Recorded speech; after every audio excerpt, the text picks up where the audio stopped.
Bonjour à tous, bonjour à toutes et bienvenue à Okinawa, dans le port de Setikos, à Okinawa by night. Alors, de quoi s'agit-il aujourd'hui? Considération stratégique, comme vous avez vu le titre. La stratégie du pire numéro 2. Alors, en quoi ce titre et ce thème pourraient mériter qu'il y ait une suite? Eh bien, tout simplement, on va essayer de poursuivre dans la même veine, mais cette fois avec un ton un poil plus optimiste. Et regardez comment les mêmes causes ne produisent pas les mêmes effets.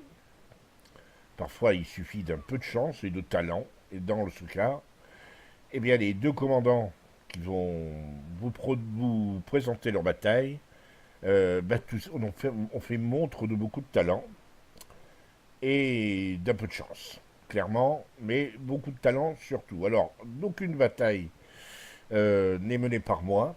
La première que je vais vous proposer, c'est celle du commandant Falco à bord de son Myoko. Ça, c'est le mien. Le Myoko de Falco, lui, n'a pas de camo. Ça fait beaucoup de haut, ça. Oui, bon, le Myoko de Falco n'a pas beaucoup de camo. C'est joli. En plus, c'est bien, c'est joli. Et ensuite, nous aurons Polon en New Mexico. Ah, mince, ça rime pas. Dans les deux cas, on va voir comment un navire bien conduit, avec une stratégie intelligente, peut arriver à renverser une tendance quasiment perdue. Je vous dis à tout de suite, on se retrouvera pour le débriefing final. On va enchaîner les deux games très rapidement. A tout de suite.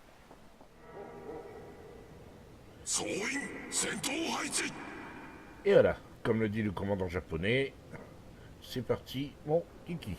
Donc, le Myoku,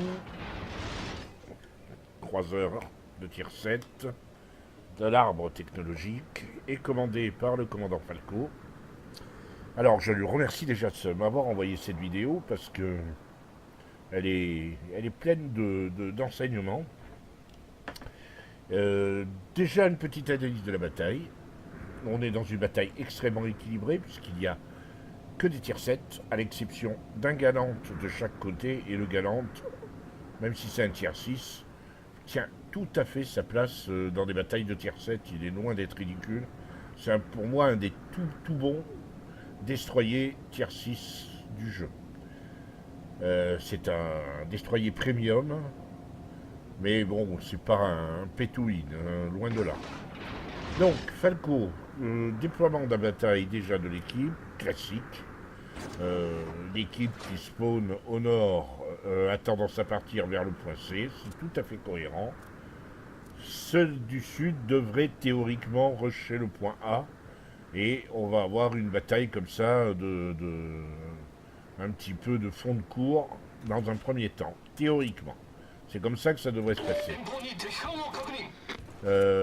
Comme d'habitude, l'équipe qui est partie du nord a envoyé un, voire deux cuirassés vers A pour contester. Généralement, les cuirassés, d'ailleurs, ça se passe toujours de la même manière, contestent mollement et font demi-tour et s'en vont. D'ailleurs, là, en l'occurrence, on s'aperçoit qu'ils sont précédés d'un destroyer qui est en train de KPA. Probablement a-t-il mis le boost pour arriver jusqu'à A. Et puis un croiseur qui les accompagne. Bon, là, Falco est repéré. Je présume que c'est le Galante. Alors ça, c'est assez curieux d'ailleurs. Comment le Galante qui est derrière un rocher peut le repérer. Mais bon, à moins que... Ben non, c'est pas de Leningrad, pas tout de suite. Ils sont derrière les rochers. Bon, on va dire que c'est du sonar passif. Il est visé. Je présume que c'est le Gneisenau, voire le Nelson. Mais on s'est visé sans conviction. Hein. Donc il faut qu'il surveille. Oh, le Leningrad me paraît redoutable.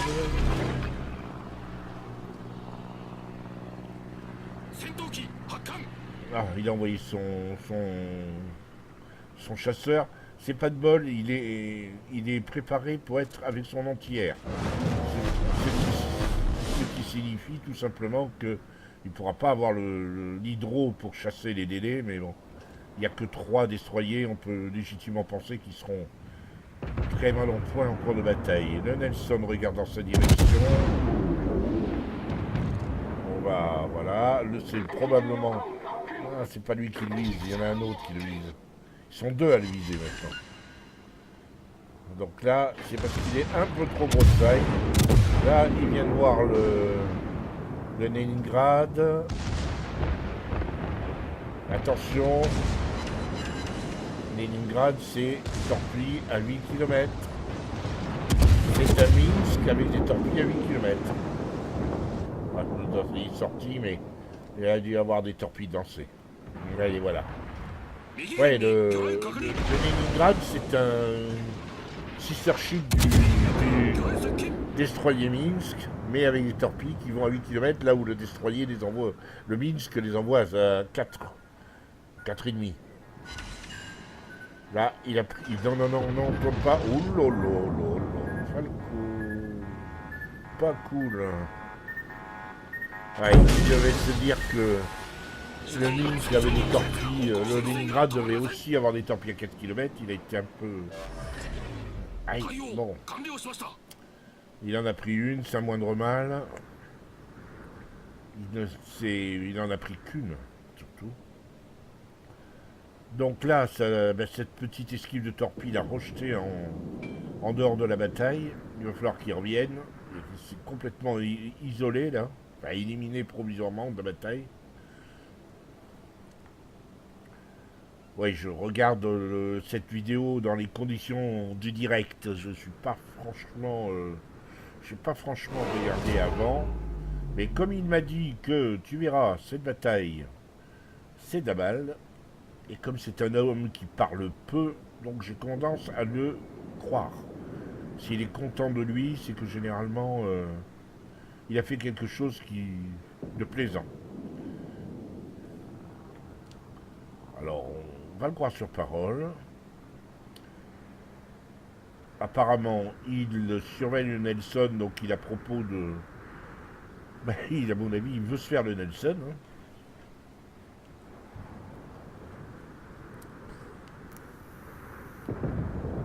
Alors, on regarde comment l'équipe s'est déployée.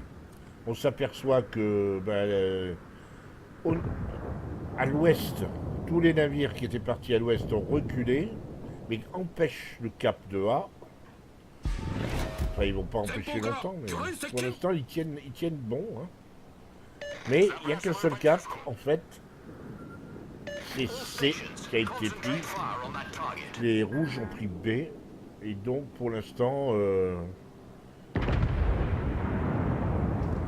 leur équipe a peu d'avance parce qu'ils ont pris A, que A a un peu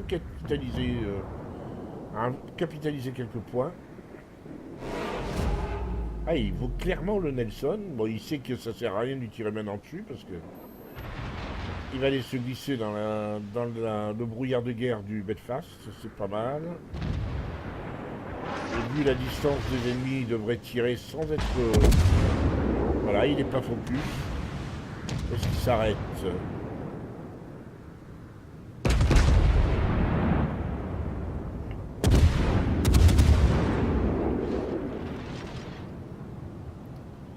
Ils ont perdu le destroyer sur A. Apparemment. Et c'est un petit peu le chaos là-bas, autour de A. L'ennemi a fait un gros push, une grosse offensive.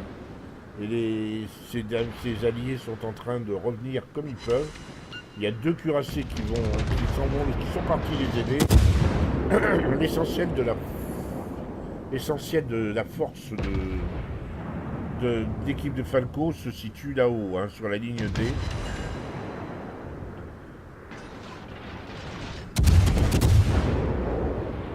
Alors que Falco et 3 de ses alliés ont positionné quand même 4 navires comme autre mâchoire. Ça peut être sympa.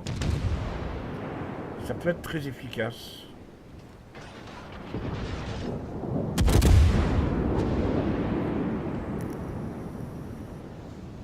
La stratégie est en place. La bataille est intense, même si elle n'est pas... Oh là, qu'est-ce qu'il fait le galant là. Il est venu prendre l'information, mais oui, il a pris l'information, il a spoté plein de monde. D'accord, mais c'est vraiment à ses risques et périls. Fidji est allé le chercher. Il n'est plus spoté parce que le galant est dans sa smoke.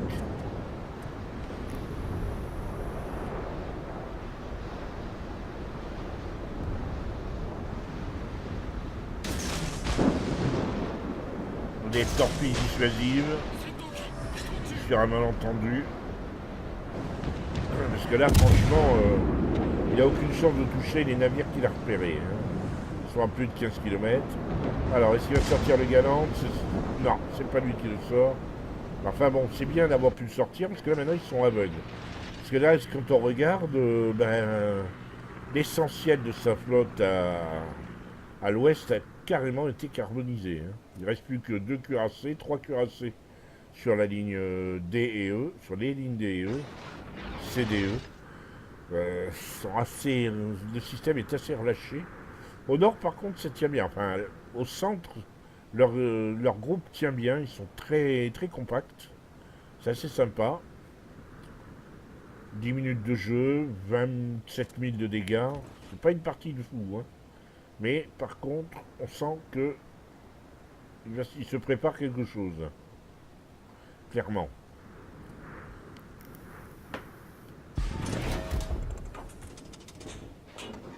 Le Fidji pose une nouvelle smoke. Une smoke tout en longueur. Faut qu'ils capent, hein. Ils ont près de 300 points de retard, c'est beaucoup. Faut vraiment qu'ils prennent B maintenant. Et ça va être fait, en toute logique. Personne ne leur conteste la prise de B, donc tout va bien. Ils vont commencer à grignoter leur retard. Ils ont quand même 3 navires de retard, c'est beaucoup. Alors qu'il reste 9 minutes de jeu.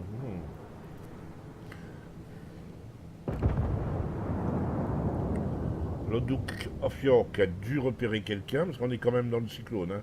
Porté 8 km. Voilà, et malheureusement, ils perdent un gâteau. Là, ça commence à sentir le pâté.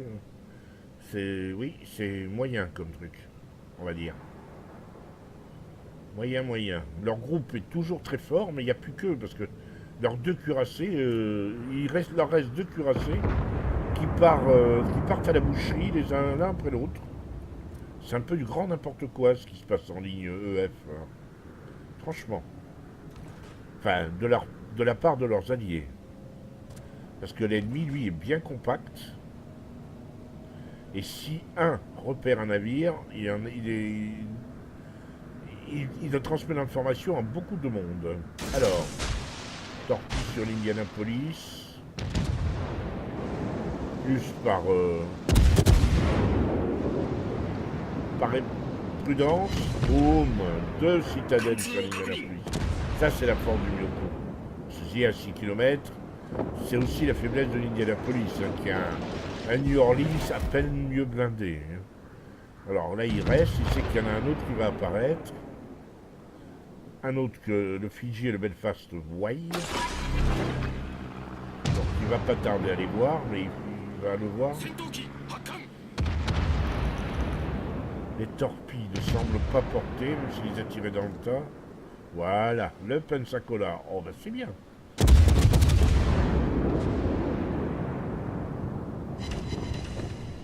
Ouch, le Pensacola. Après l'Indianapolis, ben, c'est pas vraiment une pub pour les croiseurs américains de tier 7, hein, cette action. Voilà, boum. Et ils sont en train l'ennemi est en train de reproduire ce que les Verts ont fait jusqu'à alors. Ils avancent l'un après l'autre. Et le petit groupe, là, bien compact, ne bouge pas, attend. Et ben, ils apparaissent les uns après les autres. Le petit groupe se focus. Et grignote chaque élément isolé. C'est pas mal vu. Hein. Fidji s'est un peu trop avancé. Il risque de prendre très cher. New York, ce sera un peu plus long à sortir, mais ça devrait être pareil.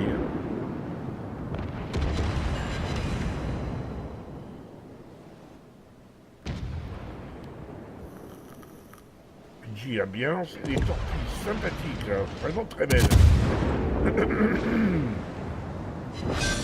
Wow. Ça, c'est bien joué. Donc, il est derrière le Fidji, ne quitte pas le Fidji, c'est très bien. Hein. Vu le reload du Fidji, ils sont très complémentaires. Ils ont des torpilles tous les deux. Le Fidji a une smoke.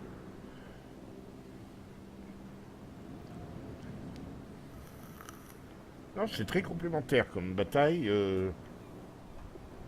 Il a dû se faire plaisir. Là. Même s'il a fait qu'un seul tué, on va dire, c'est pas.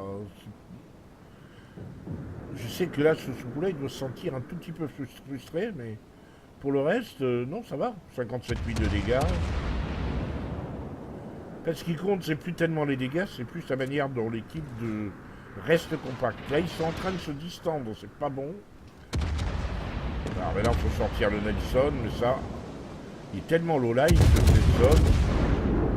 Voilà, vous bien vu. Le Fidji a remis une smoke. Autant pour lui que pour le... Ouais, le Nelson a fait un joli coup sur le Fidji. Il est visé.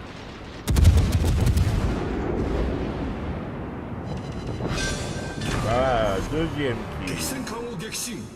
C'est pas mal du tout. Et ils viennent de repasser devant. Donc là, il faut sortir. Il y a du monde qui est en train de les contester sur B. En fait, il ne reste plus que la force du Nord, quoi. Enfin, de l'Est, pardon. La force du Nord a complètement explosé. Alors là, il y a deux options. Ils partent aider leurs deux camarades un peu restés en arrière pour sortir le Duke of York qui est là-bas. Ah, il y a peut-être le Gleisnow. Je pense que c'est un Duke of York. Ou alors ils vont caper A. Ouais, c'est ce que pense faire le Fidji apparemment. Sachant qu'il n'y a plus de destroyers. Et non, c'est bon, le Belfast a sorti. Donc là c'est bien joué parce que maintenant ils ont clairement repris les choses en main. Donc, ah mais il est là le Gleisnow. Alors ils doivent être un peu frustrés parce qu'ils avaient vraiment la partie en main, les rouges. Donc là, on ne tire pas, on est repéré, on est probablement visé par le Gleisnow. Il lance ses torpilles en prévision d'une esquive. Et là, on voit les... Aïe, aïe, aïe, le Fidji a été... Non, Fidji qui rentre. J'ai eu peur que le Fidji soit coulé. Le Fidji qui est pris en vue par le Belfast qu'il attendait. Et là, le Fidji, il est dans la nappe. Énorme.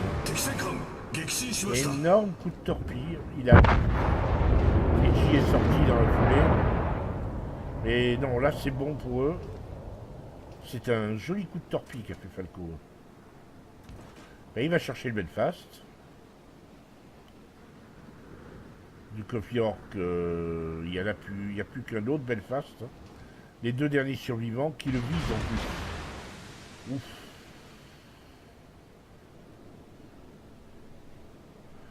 Alors le Belfast allié demande... Non, c'est pas le Belfast allié. C'est un des moribonds, probablement de Fidji d'ailleurs, qui demande de juste de côté le Belfast. Mais le Belfast, je crois qu'il a fort à faire. Hein. Il veut que Falco spot de Belfast pour l'autre Belfast. Le problème, c'est que l'autre Belfast, il a quand même un Duke of York sur les bras. Falco a sans doute regardé la... Ouais, le Belfast fait vraiment le travail en face. Hein. 4 kills.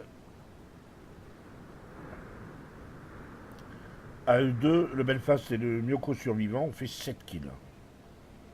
Ils ont juste renversé la game. Avec l'aide du Fidji, parce que le Fidji a fait du bon boulot.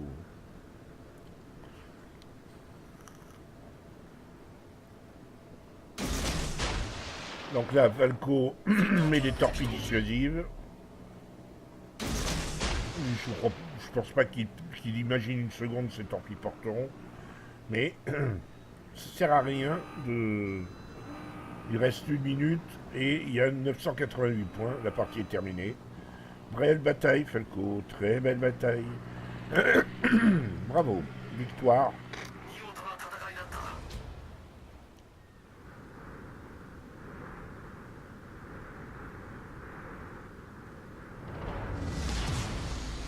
General Quarters. Après avoir vu Falco et son Myoko, voici Polon et son New Mex. Alors, le New Mexico, c'est un cuirassé de l'arme technologique américain, tier 6. C'est une bataille de tier 6, tier 6, tier 5. Ceci dit, bon, il est, même s'il est top tier, c'est pas une garantie de victoire. Hein. Il y a quand même 2 cuirassés tier 6 face à face, 2 cuirassés tier 5, c'est équilibré. En termes de croiseurs, ça semble équilibré. 3 croiseurs d'un côté, 3 croiseurs de l'autre. Même tiers. Sinon, 4 destroyers tier 6 contre 4 destroyers tier 6. Avec en tier 5 un Mitsuki de part et d'autre. La partie est très équilibrée.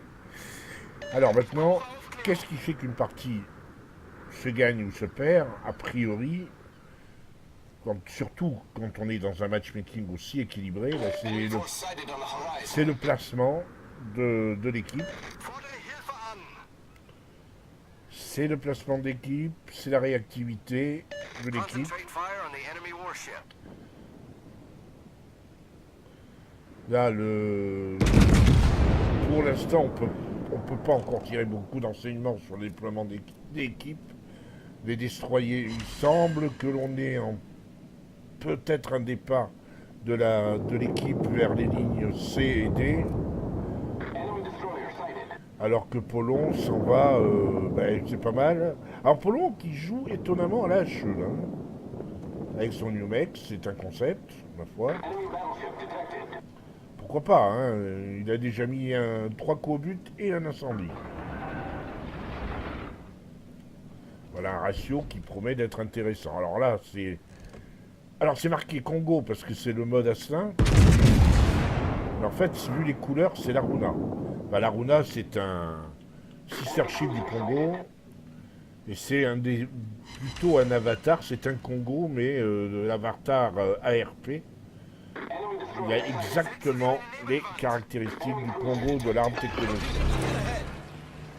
Alors là, il est repéré.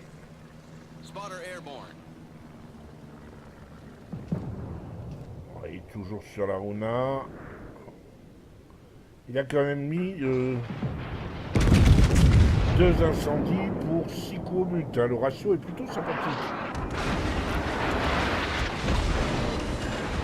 Et 2 incendies de plus. Et allez donc. Donc 8 coups au but, 9 coups au but, 4 incendies. Ouch, Mutsuki, ça c'est pas cool. Alors, je lui ai pas demandé, parce que je ne le savais pas, mais je serais curieux de savoir pourquoi il jouait la HE. Full HE. Est-ce que parce que c'est réfléchi, hein. Je pense qu'il ne fait pas d'une manière innocente, c'est pas une erreur. Je pense qu'il veut réellement... probablement utilise-t-il CHE pour... parce qu'il sait que les premiers qui vont venir au CAC, ça va être des destroyers sur ces maps-là. Là, il faisait par 3. Donc là, c'est plutôt mal engagé, parce qu'ils ont quasiment perdu tous leurs destroyers. En face, ils ont perdu un Cleveland et 2 destroyers. Et surtout, de l'autre côté, quand on regarde la minimap, son équipe ne pousse pas vraiment, elle reste en latéral, en ligne de bataille. Ce qui fait que Falco, comme personne n'est venu l'aider, à part c'est quoi, c'est un Iron Duke qui est là. Ouais, c'est ça, c'est un Iron Duke. Falco est obligé de reculer, d'aller dans sa base. Là, il va probablement s'en prendre une. Et avec un peu de chance, une seule. Aïe. Il a pris, non, mais il a réparé tout de suite.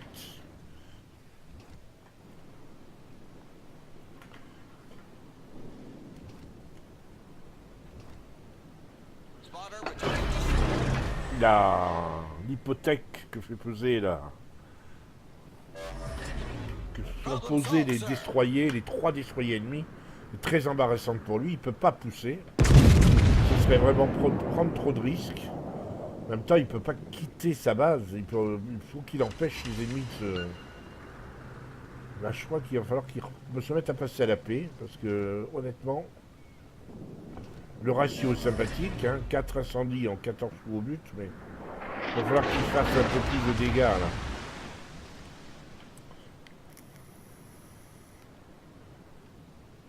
En termes de kills, ils sont à égalité. Seulement, c'est pas la même... il semble que effectivement les ennemis aient un petit peu de retard dans la mesure où ils ont perdu des croiseurs. Pas sur les... Je ne sais pas si ils y gagnent au change quand même. Vu la position de sa team qui ne pousse pas vraiment.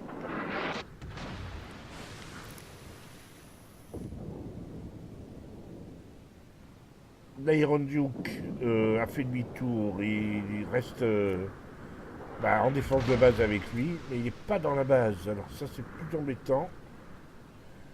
Si quelqu'un vient, ça oblige Falco à rester dans la base pour empêcher le cap.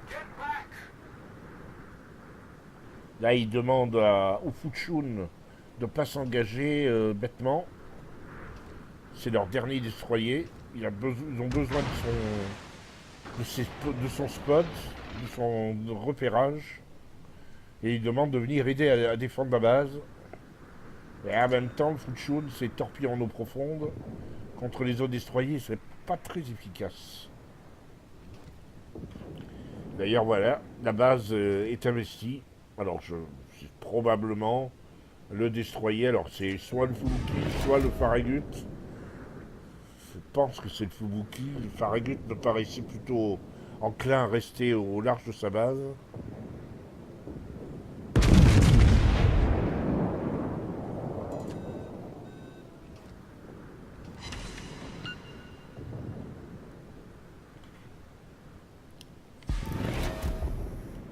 Oh, bien joué le Fuchun. Bien joué le Fuchun. Pour le coup, là, il a fait une belle embuscade. Ils reprennent l'avantage, mais bon.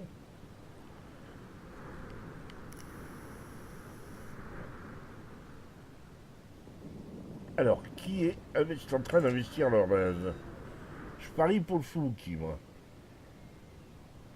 L'Iron Duke vient l'empêcher, vient empêcher de caper. Mais enfin, tout ça, c'est des points qui ne marquent plus. Voilà, c'est le Fubuki, ouais. Bien vu. Il est spoté, donc là maintenant, il va falloir vite.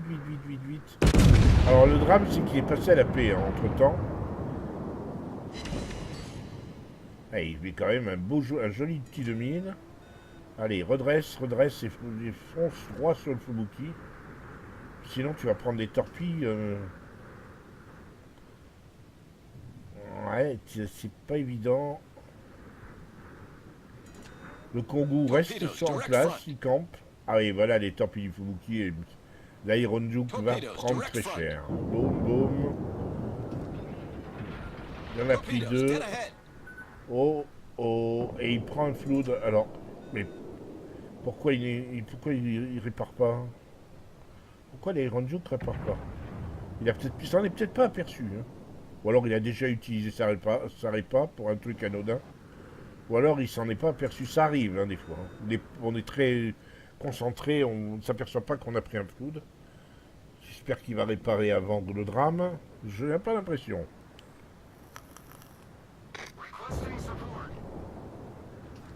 Et le Fubuki qui le harcèle. Voilà. Qui a coulé le Flower New, bien joué.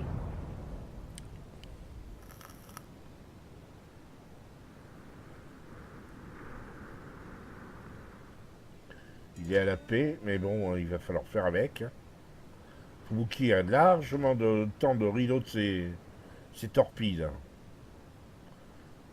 Il va falloir le sortir et très vite. Pas lui donner de seconde chance.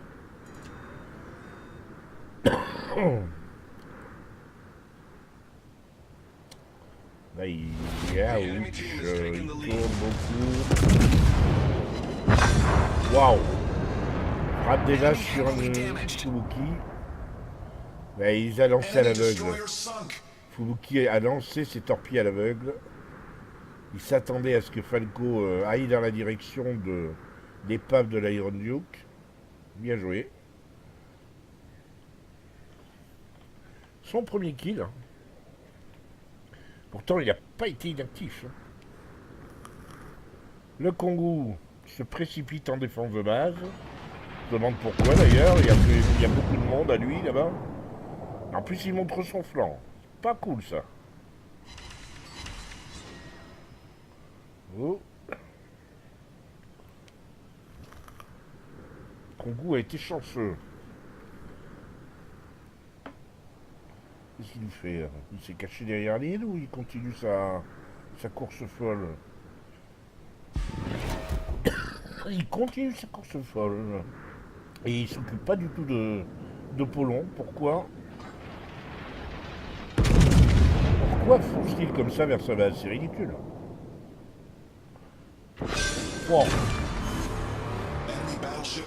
Il salve à 10 000. Citadelle sur un Kongu.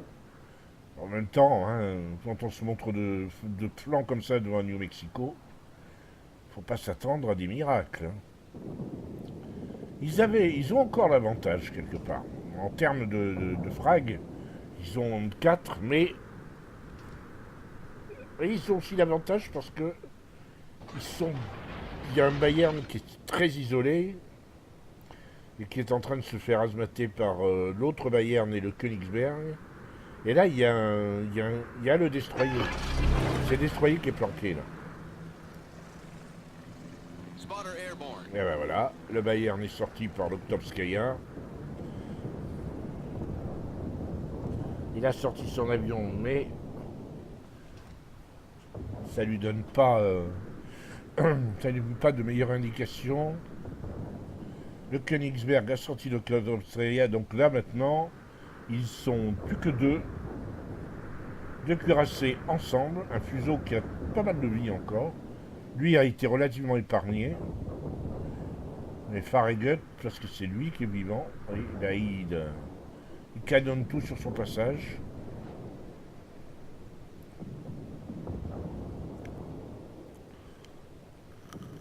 Et il canonne surtout le fuseau d'ailleurs. Bizarrement, il reste caché derrière son île. Il ne cherche pas. Alors là, il démarre. Il démarre. Voilà, il démarre. Il a l'intention de déposer des torpilles dans la bouche du New Mex.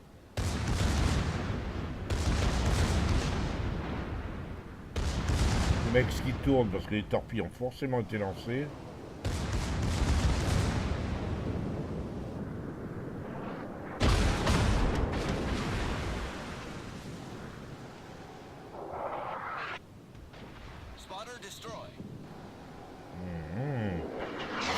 Si un obus de AP touche sur toute la longueur, ça veut faire du mail. Il va pas réussir à toucher. Il va se prendre une torpille. Là, pas d'inondation, très bien. Farragut va bouncer pas mal à cette distance. À moins qu'il y ait un incendie, ça n'est pas intéressant. Vaut mieux sortir le Texas avant. Texas qui s'est mis en marche arrière. Je crois qu'il du coup il s'est dit fuseau encore, passe, mais fuseau pour New Mex, 2 tiers 6 pour lui, le petit tiers 5. Ah, pas cool. Il est visé par 2, donc il y a le Farragut et le Texas qui doit le viser. Ouais, je pense que...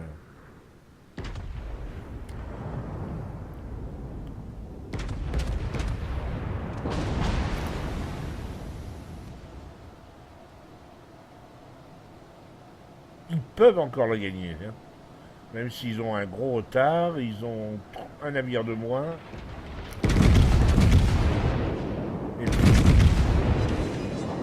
fuseau n'est pas... Voilà, bien joué.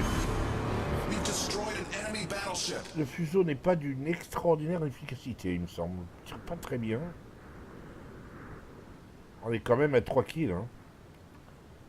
Falco, qui n'avait pas fait de kills, il vient de faire les trois derniers de son équipe.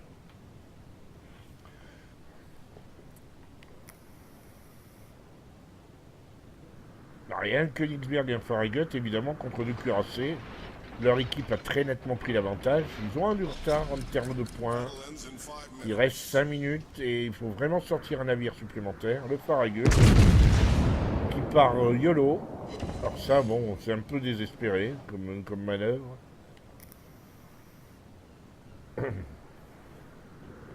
Le mauvais coup pour le Farragut, c'est que le New Mex sangle, mais en passant derrière l'île. Il ne peut pas lancer ses torpilles.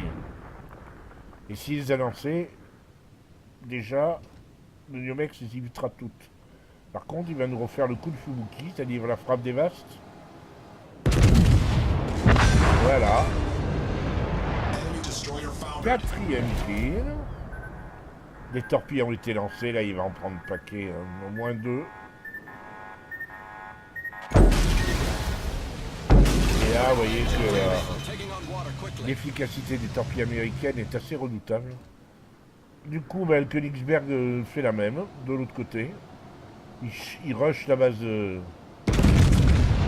Falco, Polon, pardon, qui a un sens stratégique inné, au lieu de se précipiter sur la base, comme fait le fuseau, il va défendre la base. Il est très lent, il n'aurait pas pu revenir. Maintenant, il a utilisé son soin, donc il faut qu'il sorte de Königsberg. Ça signifie potentiellement Kraken.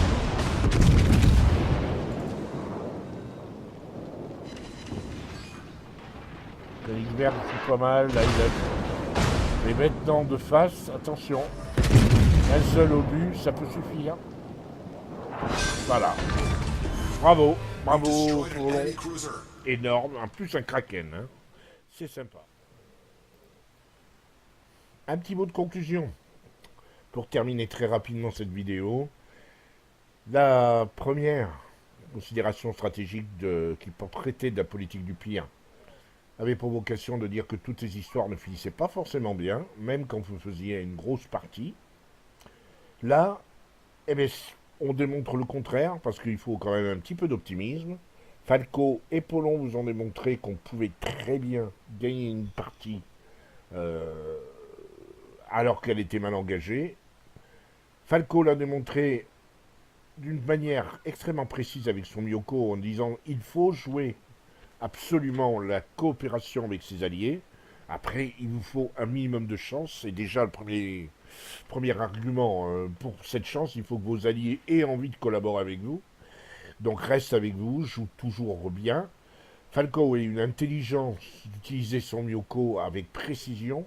La puissance du Myoko a parlé, mais elle a parlé aussi parce qu'il avait le soutien et les smokes d'un Fiji d'un Belfast. Ceci dit, il a formidablement bien joué le coup. Dans le cas de Polon, il a utilisé aussi à plein les arguments de son navire, qui n'est pas rapide, donc il ne s'est jamais éloigné de sa base. Il est toujours resté à la défendre. Et quand il aurait pu partir conquérir le cap adverse, alors qu'il ne restait plus qu'un destroyer et un croiseur, il a fait demi-tour. Parce que s'il s'était éloigné de trop, de destroyer le croiseur aurait eu largement le temps de caper, voire de s'organiser pour défendre contre lui, puisque le fuseau, visiblement, pas vraiment à court d'imagination, enfin ici il était à court d'imagination, lui a préféré aller caper, alors qu'il est plus rapide que le New Mexico et qu'il aurait pu l'aider. Bon, vous voyez que il faut avoir un minimum de sens stratégique. Bravo à Polon pour son Kraken, parce que c'était vraiment pas facile, car ils m'ont fait les 5 derniers kills, j'ai l'impression, ou 4 derniers kills de la bataille, pour obtenir ce Kraken. Et en plus, il fait gagner l'équipe d'une manière magistrale, parce que dans les deux cas, c'était des coups difficiles. frappe dévaste, quasi frappe dévaste sur un Farragut de flanc. C'est un gros cuirassé qui tire à la paix sur un destroyer. C'était pas évident de le sortir en deux salves. Et une frappe mortelle sur un Königsberg de face. Alors, vous allez me dire, oui, mais enfin, Königsberg n'a pas de blindage. À la limite, il valait mieux qu'il soit de face, c'est vrai, mais il fallait qu'un obus touche. Le Königsberg, de toute façon, n'avait pas le choix. À partir du moment où il est rentré dans la cape et que le New Mexico est arrivé sur lui, il était quasiment perdu. À moins de lancer les torpilles, mais il l'a fait, mais il l'a mal fait. Pouvait pas sortir, il pouvait plus sortir Polon à partir du moment où il était uniquement au canon. C'était plus possible. Il fallait qu'il s'enfuit et il ne pouvait pas s'enfuir, clairement. Voilà, donc je vous laisse sur cette petite enseignement stratégique. Merci à Falco et à Polon parce que leur bataille, dans les deux cas, était extrêmement instructive. On a vu que stratégiquement parlant, il faut jouer et que la stratégie compte même sur les bas tiers ou les middle tiers. Ça compte beaucoup. Il faut avoir le sens stratégique parce qu'on peut renverser une bataille en apparence perdue. Ils l'ont prouvé, eux. Bravo. Merci à eux et à très bientôt, si vous le voulez bien.